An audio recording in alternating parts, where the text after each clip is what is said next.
Dans cette édition, nous irons à l'est du Burkina Faso pour vivre une fraternité agissante entre les populations frontières du Togo et du Burkina Faso, une fraternité renforcée à travers une journée de sensibilisation sur la cohabitation pacifique, et vous aurez les détails tout à l'heure en début d'édition.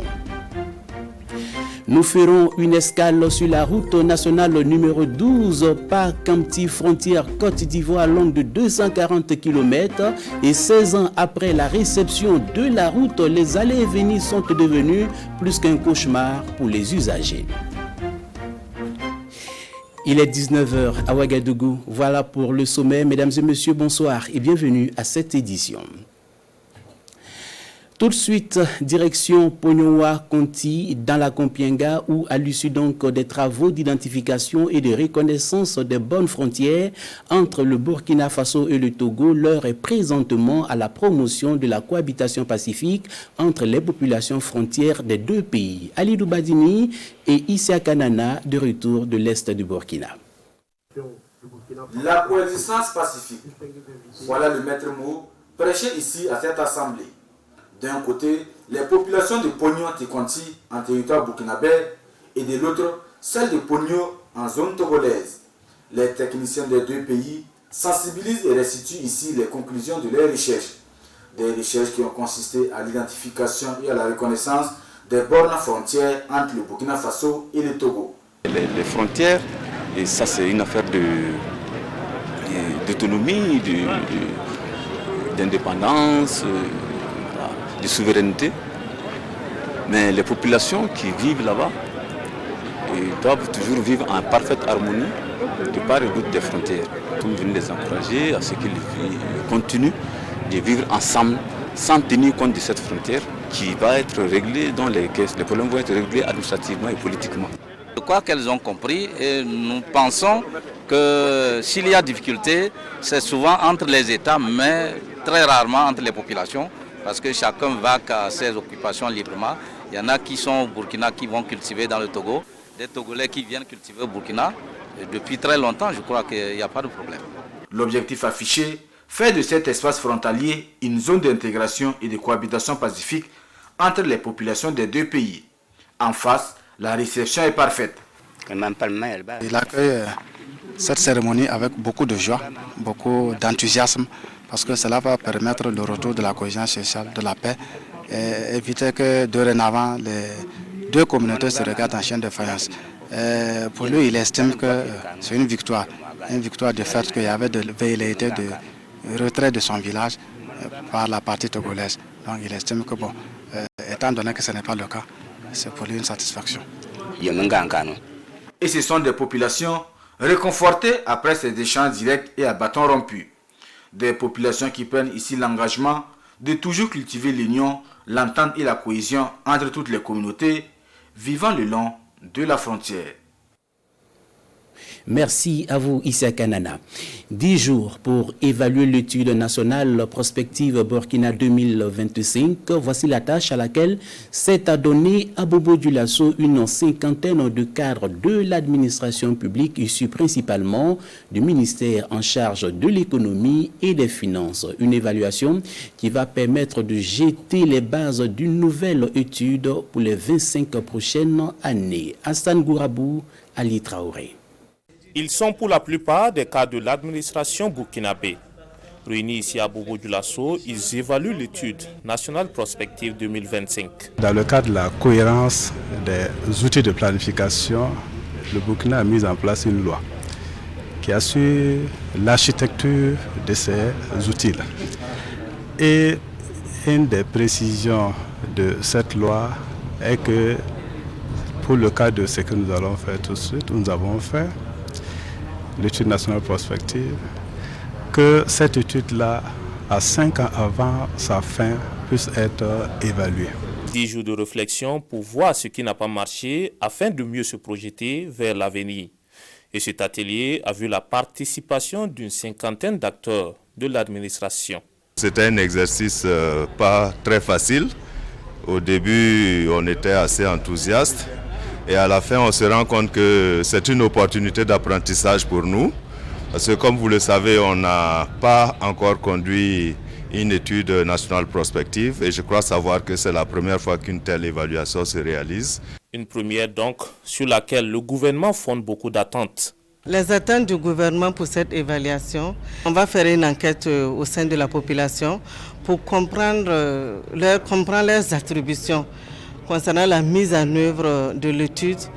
Quels sont, est-ce qu'au niveau économique, qu'est-ce qui a marché? Au niveau du sport, qu'est-ce qui a marché, qu'est-ce qui n'a pas marché? Au niveau de la sécurité, quels sont les points forts, les points faibles? Tous ces acquis qu'on doit mettre en œuvre pour projeter la société burkinabé à long terme. Une projection qui permettra déjà de jeter les bases d'une nouvelle étude nationale prospective pour les 25 prochaines années.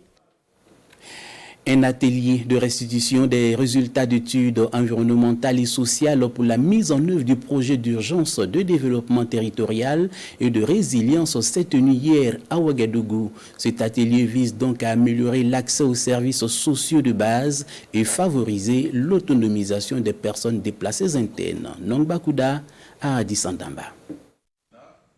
C'est un atelier qui réunit ici plusieurs acteurs de la société civile ainsi que des techniciens du domaine de la planification. Ils sont conviés non seulement pour évaluer leur contribution à la construction de l'État, mais aussi pour apprécier le niveau d'atteinte de l'étude nationale prospective Burkina 2025. Il y a leur contribution en tant qu'acteurs de développement, mais il y a aussi donc à donner leur point de vue par rapport à comment l'État a pu mettre en œuvre l'ensemble des engagements qui étaient contenus et pour lesquels nous nous sommes donné la vision.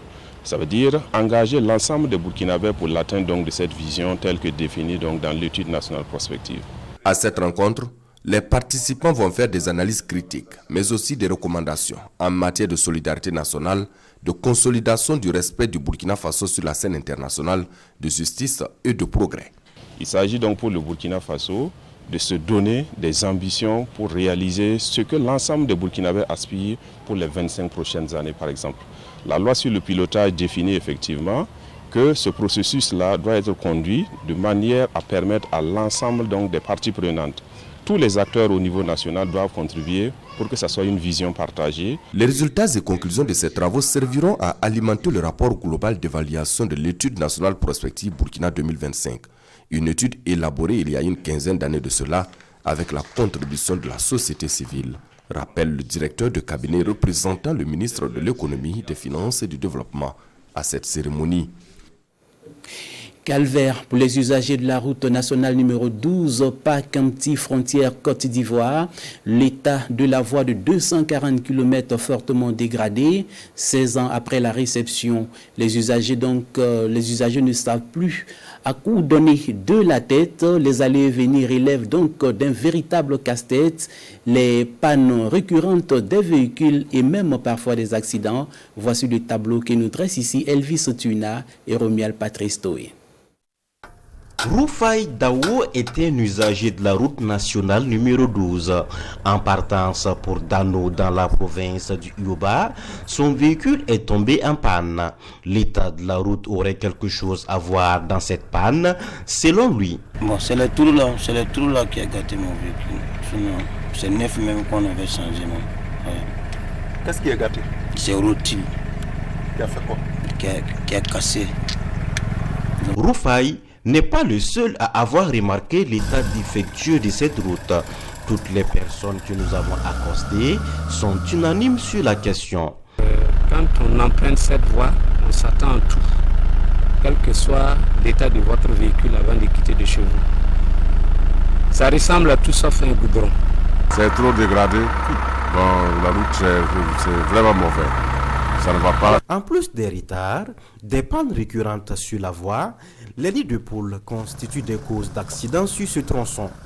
Une fois, on a eu aussi ce genre de cas où on a vu notre voisin de devant où il était obligé de bifurquer à gauche pour pouvoir au moins éviter les trous. Et ça a trouvé qu'il y a un monsieur qui venait de face qui n'avait pas aussi les phares et ils étaient obligés, il y a eu un accident. Réceptionnée en 2005, la RN12 connaît une dégradation de sa chaussée à plusieurs endroits.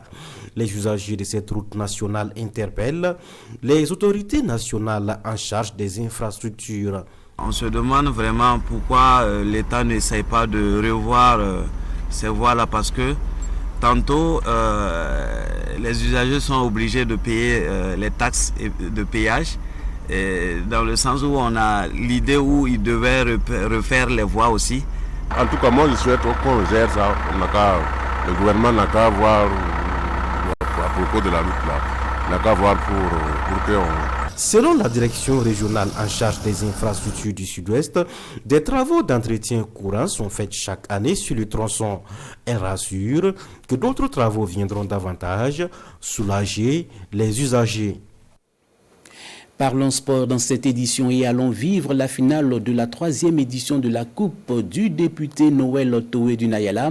Une rencontre qui s'est soldée par la victoire de l'équipe de la commune rurale de Egassan qui a remué 3 fois les filets de l'équipe de Thomas. Yves Rwamba, Karim Odraogo, reportage.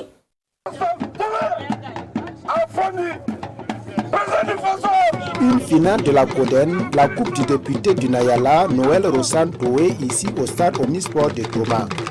Elle oppose l'équipe de Gassan en rouge et blanc à celle de Thomas. Pendant 2 fois 30 minutes, les deux équipes n'ont pas pu se départager malgré les multiples occasions de l'équipe de Thomas. 0 but partout à la fin du temps réglementaire. Place aux séances de tir au but.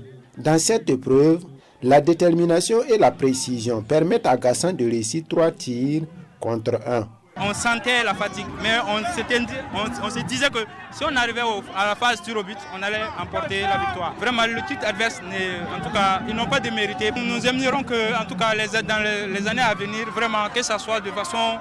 parce qu'on a assisté à des coups KO, ça, c'est pas intéressant.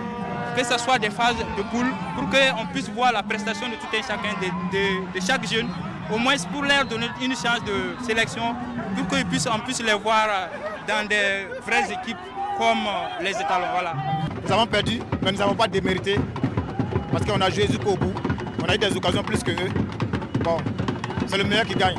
Je profite devant le micro pour féliciter aussi le promoteur pour cette initiative, que ça soit une continuité.